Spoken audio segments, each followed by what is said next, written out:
قرآن سے استفادے کا طریقہ۔ نبی کریم صلی اللہ علیہ وآلہ وسلم نے فرمایا، قرآن مجید میں 5 چیزیں ہیں۔ نمبر 1 حلال، نمبر 2 حرام، نمبر 3 علم، نمبر 4 مشابہ اور نمبر 5 امثال۔ بس حلال کو حلال سمجھو اور حرام کو حرام قرار دو۔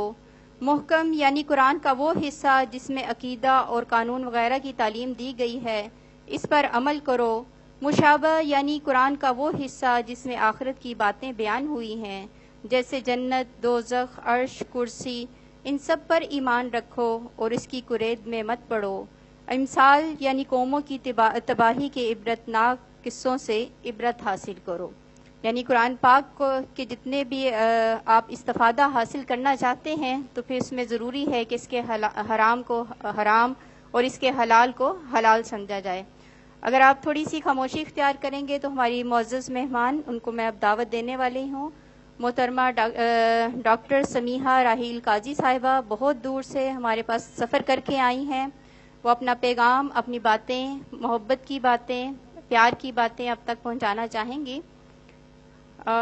محترمہ ڈاکٹر سمیحہ راحیل صاحبہ۔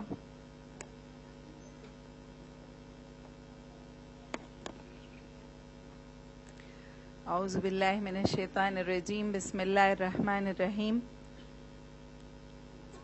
سب سے پہلے تو میں اسلامک سینٹر کی اس انتظامیہ، نعیمہ آپا، سمینہ بہن اور بہت سارے جو آپ لوگ ذمہ داران ہیں، سیما آپا بیٹھی ہوئی ہیں، اور بہت سارے جو آپ کے ذمہ داران ہیں، ان سب کو مبارکباد بھی دیتی ہوں اور ان کا شکریہ بھی ادا کرتی ہوں کہ انہوں نے ہمیں تکمیل قرآن کے اس بہت ہی بابرکت اور مبارک موقع پر ہمیں یاد رکھا اور ہمیں انوائٹ کیا، اور اللہ تعالیٰ کی بہت زیادہ شکر گزار ہوں کہ اس نے آپ جیسے محبت کرنے والے لوگوں کے درمیان آنے کا موقع دیا، اور آپ سب کی بہت ہی زیادہ سب حاضرین کی اور سب بہنوں اور بیٹیوں کی شکر گزار ہوں کہ ہم آپ کے لیے اتنی دور سے آئے ہیں، تو آپ لوگوں نے بھی ہمیں مایوس نہیں کیا۔ ماشاءاللہ پورا ہال بھرا ہوا ہے اور بہت ہی زیادہ خوشی ہے کہ الحمدللہ اتنی بڑی تعداد میں آپ لوگ سب یہاں پر تشریف لائے ہیں۔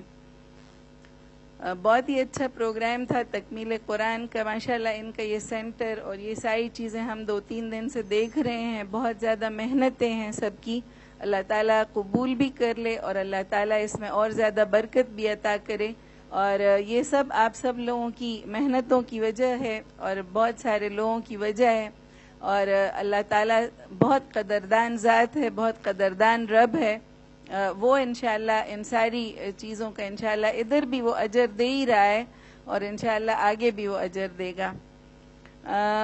میں اپنی حدیث، اس گفتگو کا آغاز ایک حدیث سے کرنا چاہتی ہوں۔ پرسوں بھی میں نے سنائی تھی، لیکن آپ بہت سارے لوگوں سے میں آج پہلی دفعہ مل رہی ہوں، تو اس لیے وہ حدیث میں دوبارہ سنا دیتی ہوں۔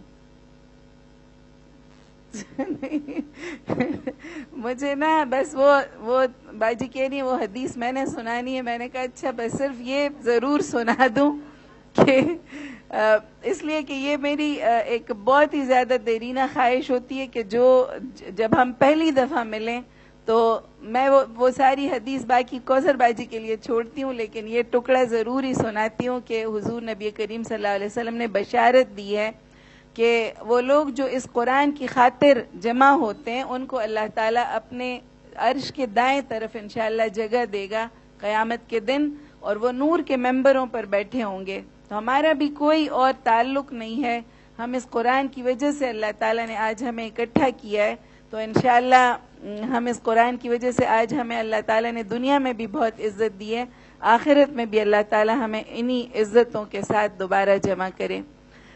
میری ایک پریزنٹیشن ہے جو میں نے قرآن کریم کے اپنے قرآن کریم کے تکمیل کے موقع پہ اوپر وہ بنائی تھی، ابھی بنائی تھی، تو جب مجھے پتا چلا کہ یہاں بھی تکمیل قرآن کا موقع ہے تو میں سمجھتی ہوں کہ میں اس کی کچھ چیزیں آپ کے ساتھ شیئر کروں۔ ہے یہ بہت لمبی پریزنٹیشن، استقبال رمضان کا وہ موقع تھا کہ رمضان بھی انشاءاللہ آ رہا ہے اور قرآن جو ہے رمضان جو ہے وہ قرآن کا مہینہ ہے۔ یہ ایک پریزنٹیشن ہے، ہم اور ہماری محبتیں۔ ٹھیک ہے. اس میں اور بھی بہت ساری چیزیں ہیں، لیکن اس میں جو قرآن کا جو حصہ ہے انشاءاللہ وہ آپ کے ساتھ ذرا شیئر کروں گی. Next please. یہ ہے ان دا شیڈ آف قرآن، ٹھیک ہے، قرآن کے سائے میں. بہت ہی خوبصورت سی ایک تفسیر ہے فی ظلال القرآن. اگر کبھی آپ لوگوں میں سے کسی کو پڑھنے کا موقع ملا ہو. سید قطب شہید تھی جن کو بعد میں پھر مصر میں پھانسی کی سزا سنائی گئی. انہوں نے 30 سال جیل میں گزارے اور ان کے ساتھ اور کوئی کتاب نہیں تھی، کچھ بھی نہیں تھا. اور انہوں نے اس تفسیر کو کہ ان کے ذاتی تاثرات ہیں کہ یہ قرآن کریم انسانی زندگی کے اوپر کس طرح کے تاثرات، جبکہ وہ بالکل اکیلا ہوتے. وہ چونکہ ایک ادیب بھی تھے اور اتنی خوبصورت یہ تفسیر ہے، اتنی زیادہ کہ آپ یعنی ایک تو ہم تفہیم القرآن کے ساتھ عادی ہیں نا کہ ہمیں تفہیم کے علاوہ بذات خود مجھے بھی اور ہم جیسے بہت سارے لوگوں کو اور کسی چیز کی سمجھ نہیں آتی جب تک ہم اسے تفہیم سے نہ پڑھ لیں. لیکن تفہیم القرآن کے بعد میں آپ کو ضرور سجیسٹ کروں گی کہ آپ کبھی فی ظلال القرآن کا ترجمہ ضرور پڑھ لیں کہ وہ قلبی تاثرات ہیں جو کہ سید قطب شہید نے اس میں وہ کیے، اور اسی سے ہی کہ وہ اس کا نام بھی بہت پیارا ہے کہ ان دا شیڈ آف قرآن، قرآن کے سائے میں انسان زندگی کیسے بسر کر سکتا ہے. Next please. قرآن یعنی قرآن کا جو لفظی مطلب ہے وہ آپ سب لوگوں کو پتہ ہی ہے کہ وہ ہے بار بار پڑھی جانے والی کتاب. ٹھیک ہے، بار بار پڑھی جانے والی کتاب، یہ لفظی معنی ہے قرآن کے. اور آج ریسرچ نے ثابت کیا کہ قرآن اس دنیا کے سب سے زیادہ پڑھی جانے والی کتاب ہے. حالانکہ مسلمان سب سے زیادہ نہیں ہے، آپ کو پتہ ہے نا سب سے زیادہ کون ہے اس کو دنیا میں؟ کرسچنز ہیں. لیکن چونکہ وہ برائے نام کرسچنز ہیں، وہ اپنی بائبل اتنا نہیں پڑھتے، اس لیے یعنی یہ آج کی سائنٹیفک ریسرچ نے ثابت کی ہے کہ قرآن کریم اس دنیا کے سب سے زیادہ پڑھی جانے والی کتاب ہے. Next please. اب فضائل قرآن ہم جلدی یعنی یہ صرف ایک ریمائنڈر ہے، ٹھیک ہے، اس لیے کہ آپ کو مجھ سے زیادہ پتہ ہے کہ یہاں ماشاءاللہ قرآن کے ٹیچرز بیٹھے ہوئے ہیں تو ان کو زیادہ پتہ ہے، لیکن ہم ایک دوسرے کو صرف ریمائنڈر دیں گے کہ وہ حضور نبی کریم صلی اللہ علیہ وسلم کے زبانی اللہ تعالی ہم سب کو کہتے ہیں فذکر ان نفعت الذکر. ایک دوسرے کو ریمائنڈر دے دیا کرو، ایک دوسرے کو یاد دہانی دے دیا کرو، اس لیے کہ اس یاد دہانی سے ہمیشہ تمہیں فائدہ ہی ہوگا، اس سے کبھی بھی تمہیں کوئی نقصان نہیں ہوگا.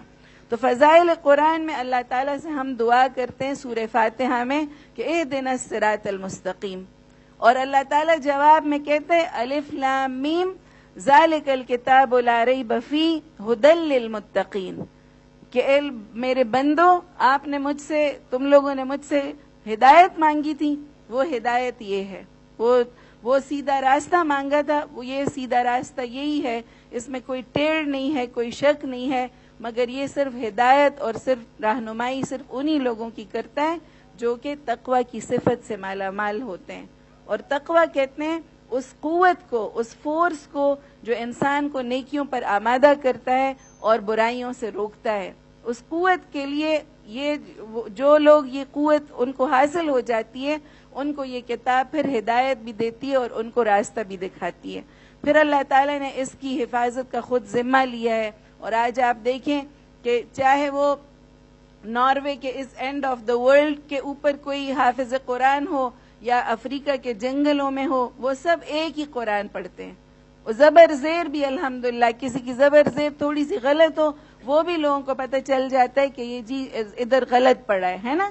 اتنی بڑی کتاب 30 سپارے، اس میں ایک زبر کسی سے غلط ہو جائے، وہ انسان ہے نا، کسی سے زیر غلط ہو جائے وہ بھی کانوں کو کھلتا ہے کہ جی جس کو آ رہا ہوتا ہے تو اس کو بڑا لگ رہا ہوتا ہے اس نے غلط پڑھ دیا ہے نا. تو یہ اتنی زیادہ اللہ تعالیٰ نے اس کی حفاظت کی اور اس کی صحت کی حفاظت کی ہے. پھر اللہ تعالیٰ سورہ رحمان میں اپنی دنیا اور آخرت کی تمام رحمتوں کا ذکر کرتا ہے نا. وہ رحمان ہے، اس کی رحمتوں کا کوئی حساب نہیں ہے. اس نے ان ساری رحمتوں کا جو دنیا میں اس نے دی ہے، جو آخرت میں وہ دے گا، ان سب رحمتوں کا ذکر کیا ہے. مگر کیا کہا ہے؟ الرحمن علم القرآن. رحمان کی سب سے بڑی رحمت کیا ہے؟ کہ اس نے قرآن کی تعلیم دی ہے. اس نے انسانوں کو بھٹکتا ہوا نہیں چھوڑا، اس نے راستہ دکھایا ہے, اس راستے کے ساتھ ہمیں کہا ہے کہ تم اس یعنی پیپر ہم سے لینے کا اس نے ارادہ کیا, لیکن پیپر آؤٹ کر دیا ہے نا, امتحان ہے ہمارا, لیکن کوشچن پیپر آؤٹ کر دیا کہ بس یہ ریٹن پیپر, سارا پیپر بنا بنایا ہمارے ہاتھوں میں پکڑا ہے کہ بس اس کے مطابق چلو, ہے نا. حضور نبی کریم صلی اللہ علیہ وسلم کو بھی بھیجا اور ریٹن پیپر, سارا کچھ پیپر ہمارے ہاتھوں میں دے دیا کہ تم اس کے مطابق تم اپنی زندگی گزارو. پھر اللہ تعالیٰ فرماتے ان ھذا القرآن یہدی للتی ہی اقوم, سورہ بنی اسرائیل کی آیت نمبر 9 ہے کہ یہ قرآن تمہیں بالکل ٹھیک راستے پر چلائے گا, تمہیں بھٹکتا ہوا نہیں چھوڑے گا, تمہیں بالکل ایک اقوم کہتے ہیں سب سے زیادہ صحیح چیز کو, سب سے زیادہ ٹھیک راستے پر یہ تم سب لوگوں کی ہدایت کرے گا. ہدل للناس, ہدایت ہے لوگوں کے لیے. بار بار اللہ تعالیٰ نے قرآن کریم کو ہدایت کہا ہے, اور ہدایت نا آپ کے ہاں تو بڑی موٹر ویز اور یہ سائن, کوئی موٹر وے کوئی جو ایکسپریس وے ہوتی ہے, آپ دیکھیں کہ آپ اس کے اوپر ایک دفعہ چڑھ جائیں نا تو راستہ نہ بھی آتا ہو تو وہ سائن لگے ہوتے ہیں, آپ کو وہ پوری سیدھا چلا دیتا ہے. اسی طرح کمپیوٹر آپ کو نہ بھی چلانا آتا ہو, آپ کو ایک بٹن کلک کر دیں, وہ کمپیوٹر آپ کو خود ہی گائیڈ کرتے رہتے کہ اب یہ کریں اور اب یہ کریں اور اب یہ کریں. یہ قرآن بھی بالکل اسی طرح سے ہے. آپ ایک دفعہ اس میں سفر کا آغاز کر لیں, وہ آپ کو آگے انگلی پکڑ کے خود ہی انشاءاللہ چلاتا جائے گا, اور سیدھا اللہ تعالیٰ کی رحمتوں میں انشاءاللہ ہمیں جا کے پہنچا دے گا. پھر سورہ یونس کی آیت نمبر 57 بہت ہی پیاری آیت ہے, 57 اور 58, ایک ٹکڑا لکھا ہوا, ایک ٹکڑا میں آپ کو زبانی سنا دیتی ہوں کہ اللہ تعالیٰ فرماتے تمہارے پاس تمہارے رب کی طرف سے نصیحت آ گئی ہے جو کہ دلوں کی شفا ہے, شفاء لما فی الصدور, سینوں کی امراض کی شفا ہے, وہدی ورحمۃ للمؤمنین. اور پھر کہا فبذلک فلیفرحوا, کہ یہ وہ چیز ہے جس کے اوپر تم لوگوں کو سیلیبریشنز کرنی چاہیے, خوشیاں منانی چاہیے. مجھے بڑا اچھا لگ رہا ہے, میں نے اس دن ان لوگوں کو کہا تھا, آج ماشاءاللہ سب بہت ہی تیار ہو کے آئے ہیں, بہت پیارے لگ رہے ہیں. تو اللہ تعالیٰ نے خود کہا ہے فبذلک فلیفرحوا, یہ وہ چیز ہے کہ جس کے اوپر تمہیں خوشیاں منانی چاہیے, سیلیبریٹ کرنا چاہیے اس تکمیل قرآن کے موقع کو. اور هو خیر مما یجمعون, یہ قرآن کریم ان تمام چیزوں سے بہتر ہے جسے لوگ سمیٹتے ہیں. لوگ کیا سمیٹ رہے ہیں آج؟ مال و دولت, ہے نا, کپڑے, ہے نا. ہم اپنی الماریوں کو کھولیں تو ابلتے ہی رہتے ہیں. یہ الگ بات ہے کہ جب کوئی چیز پہننے لگے تو کہتے کوئی کپڑا ہی نہیں ہے نا. ویسے تو ہر چیز بھری ہوئی ہے نا ایسے. اور مجھے تو اکثر یہ ہوتا ہے دل کی تنگی سے اللہ تعالیٰ بچا لے, بہت ساری چیزیں بندہ دینے کا ارادہ کر لیتا ہے, پھر ایک ایک چیز اس میں سے نکالتے ہیں, یہ بھی کام آ جائے گی اور یہ بھی کام آ جائے گی, یہ بھی, ہے نا. تو یہی کرتے رہتے, سارا دن جمع کرتے رہتے ہیں نا. اور میری امی ایک دن کہنے لگی اسی آیت کی تفسیر پر, جب ہم جان ہمارے ساتھ بہت ڈسکس کرتے رہتے تھے, تو امی نے بڑی اچھی بات کی, کہتے ہم عورتیں تو سارا دن گند بھی سمیٹتے رہتے ہیں تم لوگوں کا, بچوں کا, اور کوڑا اور کرکٹ اور صفائیاں اور کپڑے دھونا اور برتن دھونا, اور سارا دن وہ ڈسٹ بن جو ہے وہ گند سے جمع کر کر کے تو ماؤں کا تو اور گھر کی عورت کا, تو کہتے ہیں ہم تو یہ بھی سارا دن سمیٹ رہے ہوتے ہیں نا. اللہ فرماتے ہوا خیر مما یجمعون, یہ ان ساری چیزوں سے بہتر ہے جسے لوگ سمیٹ رہے ہیں. اس میں ٹائم لگ رہا ہے نا, صفائیوں میں بھی. اور جو اسٹوڈنٹس ہیں, اسٹوڈنٹس بھی بہت سارے بیٹھے ہوئے ہیں, ان بیچاروں کا سارا دن ڈگریاں جمع کرنے میں ان کی پوری زندگی لگ جاتی ہے نا. لیکن اللہ تعالیٰ فرماتا ہے ہوا خیر مما یجمعون, یہ قرآن کریم ان ساری چیزوں سے بہتر ہے جسے کہ لوگ جمع کر رہے ہیں. Next please. اب حضور نبی کریم صلی اللہ علیہ وسلم کا قرآن کریم کے بارے میں بڑا جامع خطبہ ہے, یہ ہم میں سے ہر بندے کو یاد ہونا چاہیے, ٹھیک ہے, کہ یہ قرآن کریم کا یعنی اللہ تعالیٰ حضور نبی کریم صلی اللہ علیہ وسلم نے قرآن کا ڈیٹیل تعارف اس میں کرایا ہے. کہتے ایک دفعہ حضرت علی بیٹھے ہوئے تھے اور حضور نبی کریم صلی اللہ علیہ وسلم نے انہیں یہ سنائی کہ خبردار علی ان قریب ایک بڑا فتنہ سر اٹھائے گا. حضرت علی نے پوچھا یا رسول اللہ صلی اللہ علیہ وسلم اس سے کیا چیز نجات دلائے گی؟ کہا اللہ کی کتاب. اور دیکھیں یہ فتنوں کا وقت ہے, یہ جو ہم جس دور میں رہ رہے ہیں, دجل, فریب, دجال کا اور فتنوں کا، ہر چیز آپ دیکھ رہے ہیں نا.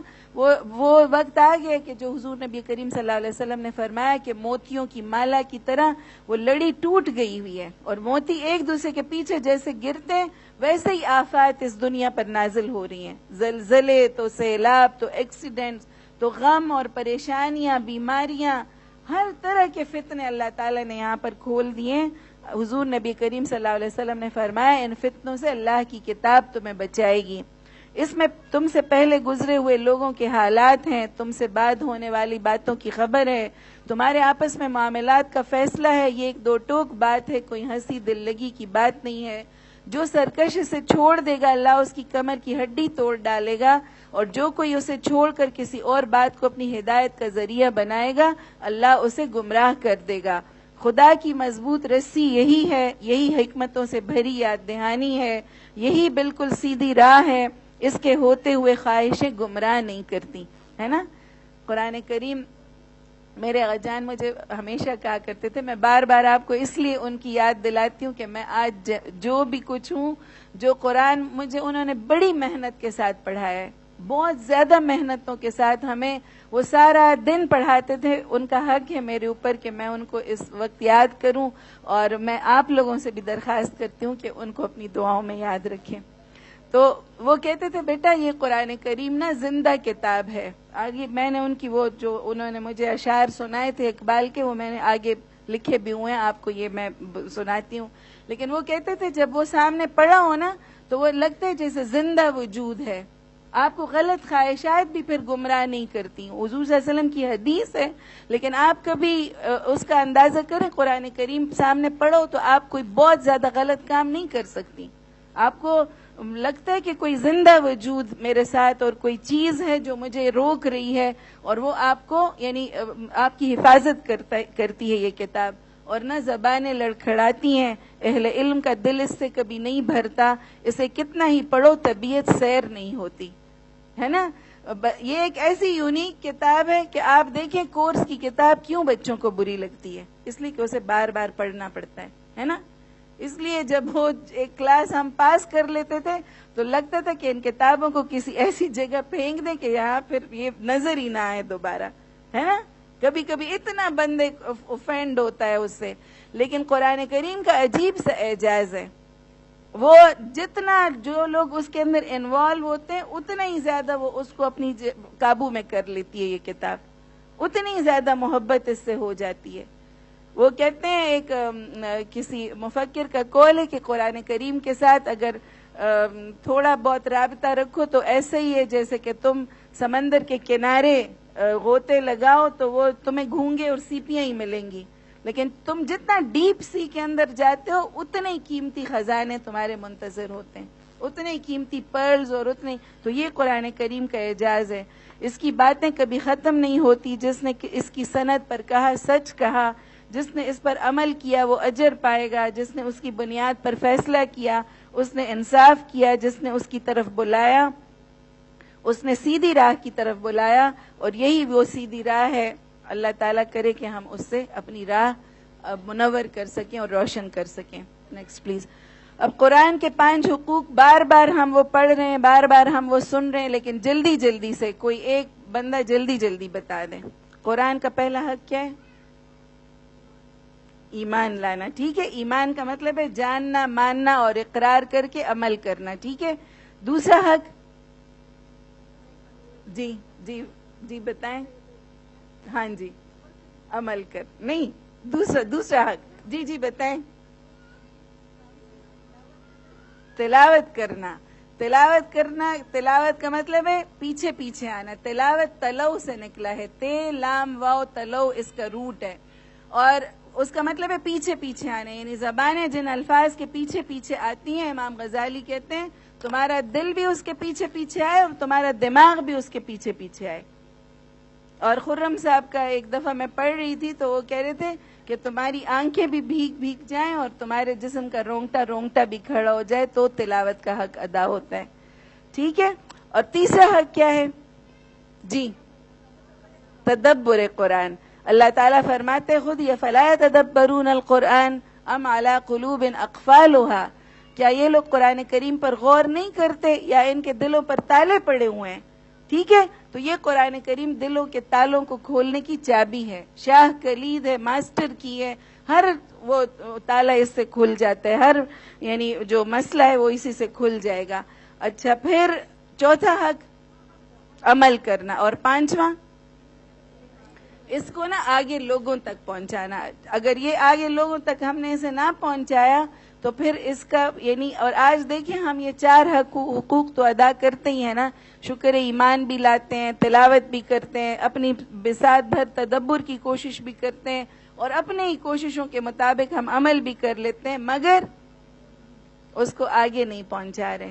اسی لیے مسلمان آج ذلیل و خوار ہیں۔ امت مسلمہ کی زبوحالی کے سب سے بڑی وجہ یہی ہے کہ ہم اس کو آگے نہیں پہنچا رہے، اور اسلام دشمن طاقتیں اتنی ہی زیادہ اس کے بارے میں وہ کوششیں کر رہی ہیں کہ اس کی روح اس امت تک اور اس کی امت کے نوجوانوں تک نہ پہنچے، ورنہ تو پھر ان پر حکومت کرنا مشکل ہو جائے گا۔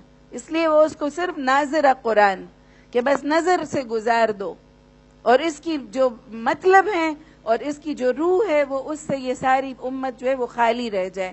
لیکن الحمدللہ اللہ کا احسان ہے کہ ایک نئی دنیا ہماری منتظر ہے۔ Next please.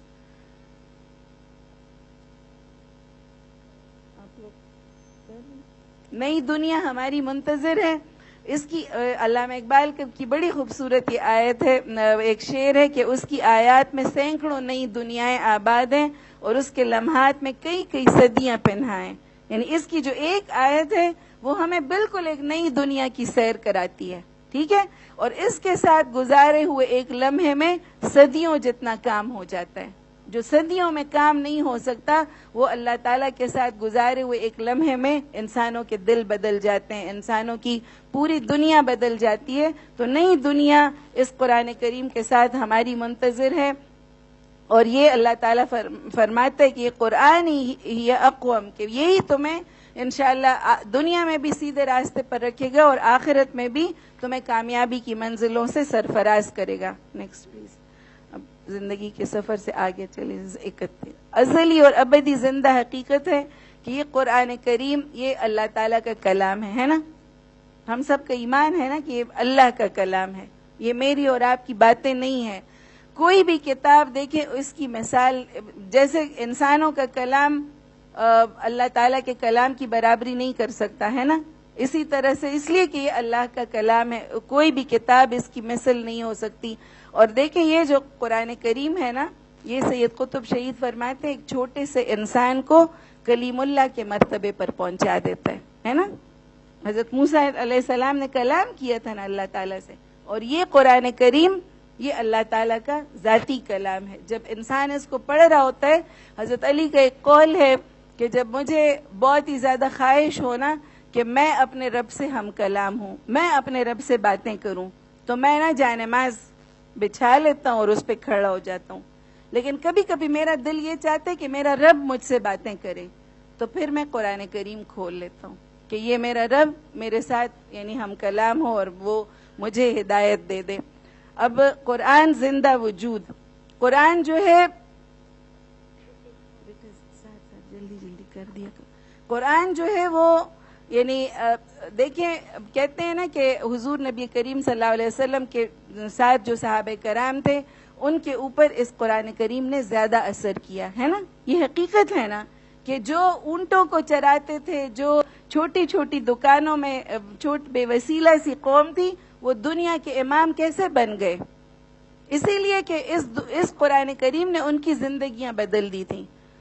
ان کو اس بالکل بے وسیلہ سی قوم کو، نہ ان کے پاس علم تھا، نہ ان کے پاس کوئی بہت شان و شوکت تھی، کچھ بھی نہیں تھا، مگر آج بھی ایک بہت ہی مشہور سے ایک مفکر ہیں مائیکل ہارٹ، انہوں نے نا ایک کتاب لکھی ہے دی ہنڈریڈز، پتہ نہیں آپ لوگوں میں سے کسی نے پڑھی بھی ہو۔ اس میں نا دنیا کے 100 وہ انسان جنہوں نے اس تاریخ انسانی پر اپنے گہرے اثرات مرتب کیے ہیں، انہوں نے اس کی لسٹ بنائی ہے، اور ٹاپ آف دا لسٹ وہ خود عیسائی ہے، وہ ریسرچر خود وہ عیسائی ہے، لیکن اس نے حضرت عیسیٰ علیہ السلام کو 30 نمبر پر رکھا ہے۔ اس نے سب سے پہلے نمبر پر کس کو رکھا ہے؟ حضور نبی کریم صلی اللہ علیہ وسلم۔ اور کیوں رکھا ہے ذرا کوئی بتائے گا؟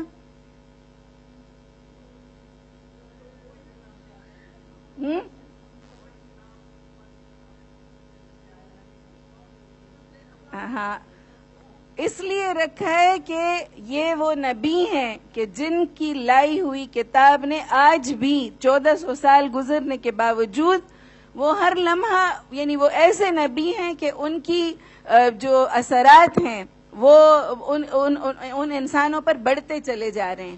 اور وہ نبی جو تنہا اپنا سفر شروع کیا تھا، اس نے ان انسانوں کو ایسے اپنے قابو میں کیا ہوا ہے کہ وہ نہ صرف ان کے دینی معاملات بلکہ ان کے دنیاوی معاملات بھی، جیسے کرسچینٹی اور باقی تمام مذاہب تو صرف ان کے کچھ رسوم کا نام بن گیا ہے نا، لیکن مسلمانوں کا تو پورا لائف سٹائل ہے، پوری زندگی کا، یعنی وہ کھانے پینے سے لے کر تو وہ، یعنی وہ نہ صرف نماز جانماز پر ہمارا دین ہمیں حضور نبی کریم صلی اللہ علیہ وسلم نے سکھایا ہے، بلکہ ہمارا کھانا پینا، ہمارا سونا جاگنا، باتھ روم تک، نہانے تک، ہر چیز جو ہمارے بالکل ہی پرائیویٹ کام ہے اس تک کی ساری ہدایات ہمارے لیے حضور نبی کریم صلی اللہ علیہ وسلم نے بتائی ہیں، ہے نا. اسی لیے ان کو پہلے نمبر پر رکھا، اور انہوں نے یعنی حضور نبی کریم صلی اللہ علیہ وسلم کے ساتھ یہ جو کتاب آئی ہے، کہتے ہیں کہ ہر زمانے کے نبی کے ساتھ ایک معجزہ آتا تھا، ہے نا. جو جس زمانے کا دستور تھا وہی اس زمانے کا معجزہ اس کے ساتھ آتا تھا، ہے نا. تو حضرت عیسیٰ علیہ السلام کے زمانے میں میڈیسن کا، طب کا بڑا دورہ تھا، علاج معالجے کا، تو ان کو اس طرح کی چیزیں بتائی گئیں. حضرت موسیٰ علیہ السلام کے زمانے میں کس چیز کا دورہ تھا؟ جادو کا، تو ان کو وہ والی معجزے عطا کیے گئے. اور حضور نبی کریم صلی اللہ علیہ وسلم کے زمانے میں علم و ادب کا بڑا دورہ تھا. بہت زیادہ اس وقت کی جو شاعری ہے، اس وقت کی جو عربی تہذیب ہے، زبان ہے، لٹریچر ہے، وہ بہت ہی زیادہ رچ لٹریچر ہے. اس زمانے میں قرآن کا معجزہ حضور نبی کریم صلی اللہ علیہ وسلم کو دیا گیا. اور آپ دیکھیں کہ کفار کو ہر وقت چیلنج دیا گیا کہ اس جیسی ایک صورت بنا لاؤ. صورت نہیں بنا سکتے تو ایک آیت ہی اس طرح کی بنا لاؤ. لیکن کفار نے یہ چیلنج کبھی بھی قبول نہیں کیا تھا، اور آج بھی نہیں کر سکتے. آج بھی ساری سائنس مل بھی جائے تو بھی اس قرآن کریم کی طرح ایک چیز بھی نہیں بتا سکتے نا.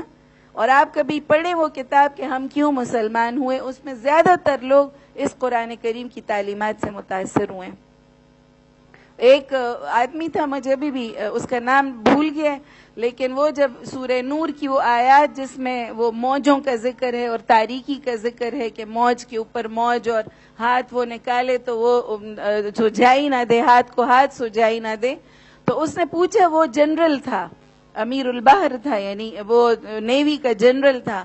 تو اس نے کہا کہ حضور نبی کریم صلی اللہ علیہ وسلم نے کبھی بحری سفر کیا تھا؟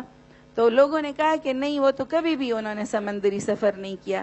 تو کہا کہ پھر یہ اللہ کے نبی تھے. اتنی جو ڈیٹیل میں، اتنی زیادہ سائنٹیفکلی جو یہ آیت ہے، تو یہ صرف اللہ تعالیٰ کی آیت ہو سکتی ہے. یہ تو ایسے ہی ہے جیسے کسی نے بہت زیادہ ریسرچ کی ہو تو اس کے بعد یہ آیت نازل کی ہو. اور آج قرآن اور سائنس، یعنی وہ ساری چیزیں جو سائنس آج ہمیں پروف کرتی ہیں، وہ قرآن کریم بہت زیادہ عرصہ پہلے ہمیں پروف کر چکا ہے. ٹھیک ہے، تو یہ ساری چیزیں تو وہی چیزیں ہیں نا. Next please. قرآن آج بھی وہی قرآن ہے. ٹھیک ہے، آج بھی وہی قرآن ہے. آج بھی لاکھوں نسخے اس کے گردش میں، گھروں میں، مسجدوں میں، ہر جگہ پر رات دن اس کی مسلسل تلاوت کی جاتی ہے. اس کے معنی و مطالب کے لیے مختلف تفاسیر موجود ہیں. اس کی تعلیمات اور اس کی یعنی اوپر تقریریں، ہم بھی آج لمبی لمبی تقریریں کر لیں گے، ہر چیز موجود ہے نا. لیکن آنکھیں بھی خشک رہتی ہیں، دلوں پر بھی اثر نہیں ہوتا، دماغوں تک بھی بات نہیں پہنچتی. اور مجھے کبھی کبھی بڑا ڈر لگتا ہے جب میں وہ حدیث پڑھتی ہوں کہ حضور نبی کریم صلی اللہ علیہ وسلم نے فرمایا کہ قیامت کے قریب بہت زیادہ قرآن پڑھا جائے گا، مگر وہ قرآن ان کے حلق میں ہی رہ جائے گا، نہ وہ دل تک پہنچے گا اور نہ وہ دماغ تک پہنچے گا. تو اللہ تعالی ہمیں اس ساری چیزوں سے بچا لے. ہمیں اللہ تعالیٰ قرآن کریم کو ہمارے دلوں میں بھی اتارے اور ہمارے دماغوں میں بھی اس کو بسائے. اس لیے کہ تبدیلی بھی واقع نہیں ہوتی اور لگتا ہے کہ ذلت ہمارے مقدر میں لکھ دی گئی ہے نا. جدھر بھی دیکھیں تو مسلمان ذلت و پستی کا شکار ہیں. اتنی عظیم و شان کتاب کے موجود ہوتے ہوئے، اتنی بڑی گائیڈنس کے موجود ہوتے ہوئے ہمیں لگتا ہے کہ قرآن کے ماننے والوں کے لیے ذلت و پستی لکھ دی گئی ہے. پریشان بھی ہوتے ہیں نا، کبھی کبھی ڈپریشن میں بھی آ جاتے ہیں کہ اب یہ کیا کریں. تو کیا کریں؟ آپ کے خیال میں کیا کریں؟ اس پہ عمل کریں. ٹھیک ہے، صحیح. دیکھیں اب ہم قرآن کریم کو پڑھتے ہیں تو ہم کہتے ہیں بس یہ ایک مقدس کتاب ہے، کافروں کے بارے میں بھی بتا رہی ہے، عیسائیوں کے بارے میں بھی بتا رہی ہے، ہر چیز کے بارے میں بتا رہی ہے جو کسی زمانے میں ہوتے تھے. بس اب وہ ختم ہو گئے ہیں. بس ایک ثواب کی کتاب ہے، دلہن کے سر کے اوپر رکھ دیا، کوئی فوت ہو گیا تو اس کے ثواب کے لیے پڑھ لیا، اور کوئی برکت کے لیے وہ بس اس کے گھر میں چلے گئے تو کر لیا ہے نا، نیا گھر بنا لیا تو اس میں ختم قرآن کر لیا ہے نا، اسی کے لیے رہ گیا. بہت ہی پیاری سی ایک شعر ہے، ایک پیارا سا، علامہ اقبال کہتے ہیں وہ کتاب جو زندگی بخشنے والی تھی اسے ہم مردوں کو آسانی کے لیے پڑھتے ہیں کہ مر وہ آسانی سے جائے، ہے نا. یہی کام رہ گیا ہے نا کہ وہ جو زندگی بخشنے والی کتاب تھی وہ ہم اس لیے پڑھتے ہیں کہ جی موت آسانی سے آ جائے. تو اللہ تعالیٰ آج کا جو یہ رہنما ہے وہ یہ کہ صدیاں گزارنے کے بعد بھی قرآن آج بھی کیا ہمارے لیے ایسے ہی طاقت بخش ہو سکتا ہے جیسے کہ وہ اپنے اولین مخاطبین کے لیے تھا، ہے نا. قرآن تو وہی قرآن ہے نا، اللہ بھی وہی اللہ ہے، بندے بھی اس کے وہی بندے ہیں، لیکن کیوں وہ اثر نہیں کر رہا؟ وہ جو ابھی کہا ہے کہ ہم عمل نہیں کرتے، عمل بھی اکیلے نہیں کر سکتے. ٹھیک ہے، اکیلے عمل کرنا بڑا ہی مشکل ہے. آپ دیکھیں نا اکیلے روزہ رکھنا کتنا مشکل ہوتا ہے. جو چھوٹا ہوا ہوتا ہے مر کے رکھتے ہیں اسے، لیکن رمضان آتا ہے تو الحمدللہ چھوٹے ہوئے روزے بھی پتہ ہی نہیں چلتا. آپ تو ماشاءاللہ بہت ہی مبارکباد کے مستحق کہتے ہیں 20 گھنٹے کا روزہ رکھتے ہیں نا، تو اور رکھ ہی لیتے ہیں نا. کوئی الحمدللہ کبھی یہ تو نہیں ہوا کہ کوئی روزے سے مر گیا ہو، ہے نا، کبھی نہیں سنا نا. رکھ ہی لیتے ہیں الحمدللہ، ہے نا، روزے سے نہیں مرتے. تو یہ کیوں آسان ہے کہ رمضان اجتماعیت سارے لوگ کر رہے ہوتے ہیں تو بس پھر بہت ہی آسان ہو جاتا ہے. اس لیے اس قرآن کی طرف ہم نے اجتماعی طور پر آنا ہے. ایک اکیلے بندے کے لیے قرآن پر عمل آج بہت ہی مشکل لگتا ہے. لیکن آپ دیکھیں نا یہ پوری مسجد ماشاءاللہ، اس ناروے میں کبھی کسی نے سوچا ہوگا کہ اس طرح کی مسجد ہوگی، اس طرح کی چیزیں ہوں گی، اور وہ لوگ ایسے جوک در جوک آئیں گے. تو یہ اللہ تعالیٰ نے اس کا وعدہ کیا ہوا ہے. ایک آئے تھے میرے پاس ایک صحافی، تو جب ہم اسمبلی میں تھے تو کہنے لگے چاروں طرف مسلمان اتنے پس رہے ہیں تو آپ کیوں اتنی زیادہ پر امید ہیں کہ مسلمان پھر غالب آئیں گے؟ میں نے کہا دیکھیں بات سنیں، ایک تو میں بلیور ہوں، میں ایمان رکھنے والی ایک قوم میں سے ہوں جس کا ایمان ہے کہ قرآن کریم میں ایک جگہ نہیں 3 جگہ یہ آیت آئی ہوئی ہے. 3 جگہ کیا آیت آئی ہوئی ہے؟ ایک سورہ توبہ میں، پھر سورہ فتح میں، اور پھر سورہ صف میں. میرے استاد جب مجھے پڑھا رہے تھے تو مجھے کہا بیٹا یہ اللہ تعالیٰ نے مسلمانوں کو کہا ہوا ہے کہ تم نہ توبہ کرو، پہلے سارے میری طرف، توبہ کا مطلب ہے میری طرف رجوع کر لو، ہے نا، اپنے گناہوں سے اور اپنے ان سب سے میری طرف رجوع کر لو، اور پھر صف بندی کر کے منظم ہو کے آرگنائزڈ ہو جاؤ تو اللہ تمہیں ضرور فتح عطا کر دے گا، ہے نا. ان تینوں صورتوں میں یہ آیت آئی ہے کہ هو الذی ارسل رسولہ بالہدی ودین الحق لیظہرہ علی الدین کلہ ولو کرہ المشرکون. سورہ توبہ اور سورہ صف میں ولو کرہ المشرکون، اور سورہ فتح میں ہے کفا باللہ شہیدا. لیکن یہ ایک ہی ٹکڑا ہے کہ اللہ تعالیٰ فرماتا ہے کہ تمہیں اللہ تعالیٰ نے اس رسول کو اس کتاب اور اس دین حق کے ساتھ اس لیے بھیجا کہ اس نے دنیا میں غالب ہونا ہے.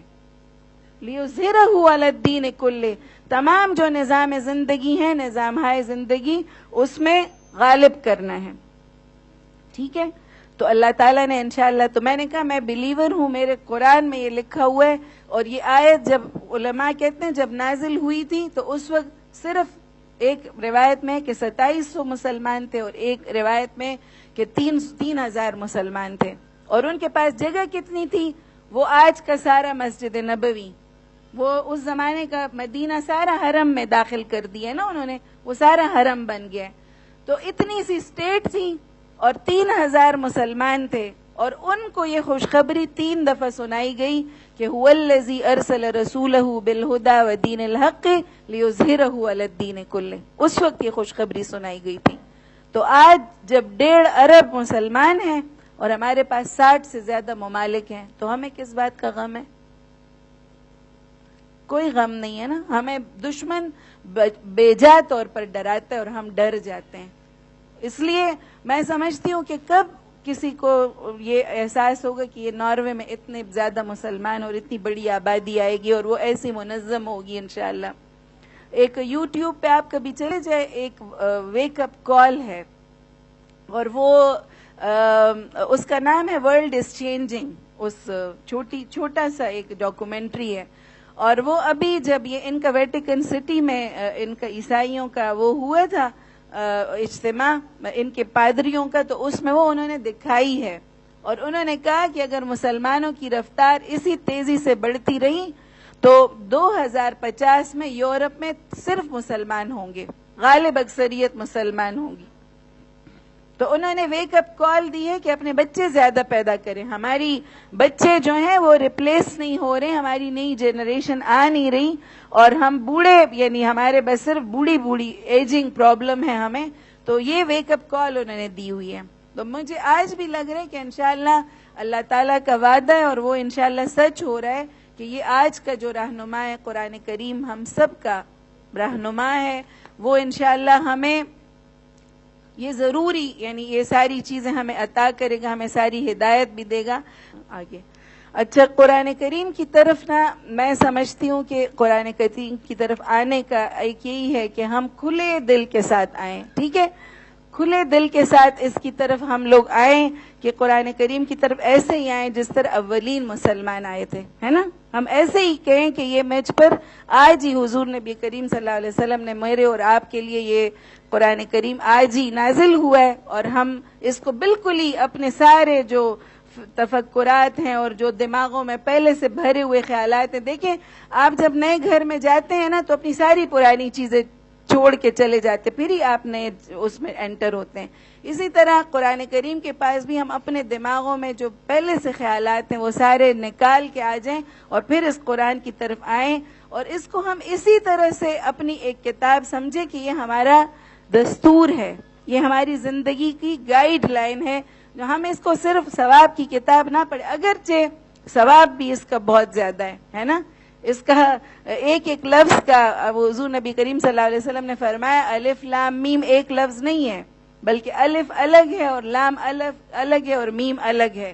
ثواب بھی اس کا بہت زیادہ ہے، مگر اس کو ہم ایک رہنما کے طور پر، ایک گائیڈ کے طور پر لیں. تو نئی دنیا ہماری منتظر ہے، ہم قرآن کی طرف آئیں تو ایک نئی دنیا ہماری منتظر ہے.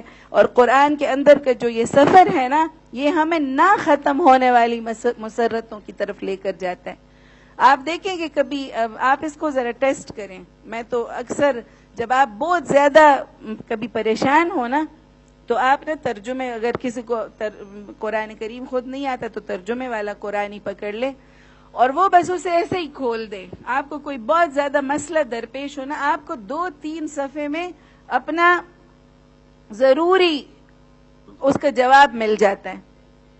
اس مسئلے کا جو آپ کو مسئلہ درپیش ہے نا، اس کا آپ کو جواب مل جاتا ہے، اور آپ اتنے مطمئن ہو جاتے ہیں جیسے آپ نے اللہ تعالیٰ کے ساتھ باتیں کر کے اپنی تمام بوجھ کو ہلکا کر دیا ہو. تو ضرور ہم قرآن کریم کو ایک گائیڈ کے طور پر، ایک رہنما کے طور پر، کہ اللہ تعالیٰ مجھے یہ مسئلہ ہے، میں کیا کروں، میں کیا، یعنی مجھے آپ کوئی راہ آپ ہی سجھا سکتے ہیں، میں آپ ہی سے راستہ مانگنے آئی ہوں. تو وہ اللہ تعالیٰ انشاءاللہ ضرور وہ جذبات ایسی، وہ کہتے ہیں جذبات کی ایسی حرارت ملے گی جو ہمارے دلوں کو پگھلائے گی اور ہمارے رخساروں پر وہ آنسو بہائے گی. اور دل ایسے ہی جب رو لیتا ہے نا, کسی کے ساتھ کوئی کندھا ملتا ہے اور انسان رو لیتا ہے تو بہت ہی اچھا, انسان کا دل ہلکا ہو جاتا ہے نا. تو یہ قرآن کریم انسانوں کو ایسے ہی ایک ساتھی ہے اور ایک ایسا ہی کندھا ہے کہ جس کے ساتھ انسان اپنی ہر دکھ کو شیئر کر سکتا ہے. جو کسی کے ساتھ نہیں شیئر کر سکتا وہ اس قرآن کریم کے ساتھ انسان شیئر کر سکتا ہے. ٹھیک ہے, تو قرآن کریم کیا ہے؟ قرآن کریم آگے قرآن کیا ہے؟ قرآن ہمارے لیے اللہ تعالیٰ کی ایک سب سے بڑی نعمت بھی ہے, اور یہ اس کے اللہ تعالیٰ کے اس وعدے کی تکمیل بھی ہے کہ اللہ تعالیٰ نے حضرت آدم علیہ السلام کو بتایا تھا کہ جب ہدایت تمہارے پاس آئے تو تم نے اسے قبول کر لینا ہے. ٹھیک ہے, اور جو لوگ اس کی پیروی کریں گے ان کے لیے کسی خوف اور رنج کا موقع نہیں ہوگا. دیکھیں, انسان کی زندگی ساری دو چیزوں میں گزر جاتی ہے, ایک مستقبل کا خوف اور ایک ماضی کے غم. آپ دیکھتے ہیں نا, انہی دو چیزوں میں انسان کی ساری زندگی گزر جاتی ہے. ایک ماضی کے غموں کو انسان سارا دن روتا رہتا ہے, اور ایک مستقبل کے اندیشے, فیئرز, اسی میں انسان کی زندگی گزر جاتی ہے. اور اللہ تعالیٰ فرماتے ہیں یہ قرآن کریم ماضی کے غموں اور مستقبل کے خوف سب سے انسانوں کو نجات دلاتا ہے, اور یہ ہمارے کمزور وجود کے لیے ایک مدد اور ہمارے خوف اور پریشانی کو قابو کرنے کا ذریعہ اور اندھیروں میں روشنی اور کامیابی اور نجات کا راستہ تلاش کرنے کے لیے واحد نور ہے. اچھا, ہمارے نفس کے امراض کے لیے بھی یہ شفا ہے, جو روحانی بیماری ہیں اس کے لیے بھی شفا ہے, اور جو جسمانی اور جو خطرات ہمیں لاحق ہوتے ہیں اس کے لیے بھی وہ ہمارے لیے شفا ہے. اچھا, یہ قرآن کریم نا بیداری اسلامی کا سرچشمہ ہے. ٹھیک ہے, بیداری اسلامی کا سرچشمہ ہے, اور کہتے ہیں نا جو اسلام کی بیداری کا آغاز ہوگا تو وہ کہتے ہیں عورت جو ہے, نیکسٹ پلیز, عورت جو ہے وہ اللہ تعالیٰ کی اس جو لطف و جمال کی مظہر ہے, اور جب بھی شیطان کسی سماج کو تباہ کرنے کا ارادہ کرتا ہے تو وہ اس معاشرے کی عورت کو خراب کرنا چاہتا ہے. ٹھیک ہے, تو اللہ تعالیٰ فرماتا ہے کہ جب تم یعنی عورتیں اپنی نسلوں کو اور اپنی اس کی حفاظت کرو گی, اپنی حیا کی حفاظت کرو گی, تو یہ خواتین اگر گھر اور نسل کی تربیت ہم کریں گی تو مجرمانہ رویے جو بچوں میں آج کل پروان چڑھ رہے ہیں ان سے انشاءاللہ یعنی نجات ملے گی, اور ہمارا پورا گھرانہ ہمارے ساتھ یہ عزم لے کر نکلے گا کہ انشاءاللہ ہم اپنے آپ کو بھی اور اپنی پوری نسلوں کو انشاءاللہ اللہ تعالیٰ کی اس رہنمائی میں اور اس کے ساتھ دے دیں گے انشاءاللہ.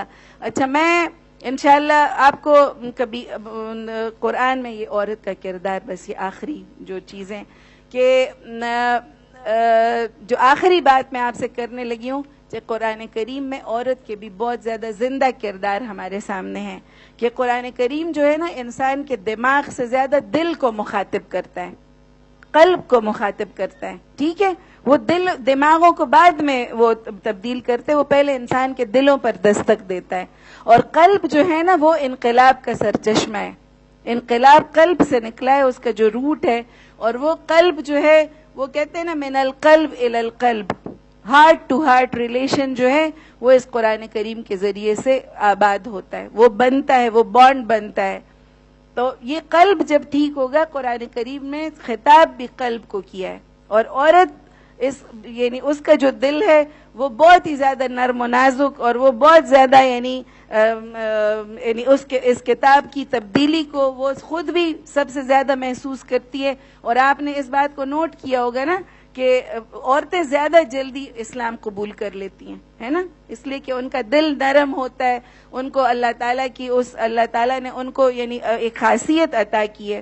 تو قرآن کریم میں بھی حضرت آسیہ کا کردار ہے, بنت شعیب کا کردار ہے کہ وہ اس نے یعنی وہ حضرت موسیٰ علیہ السلام کو جو کہا کہ قوی اور امین یعنی ساری صفات بتائی, اور پھر عورت کے لیے حیا کو پسند کیا.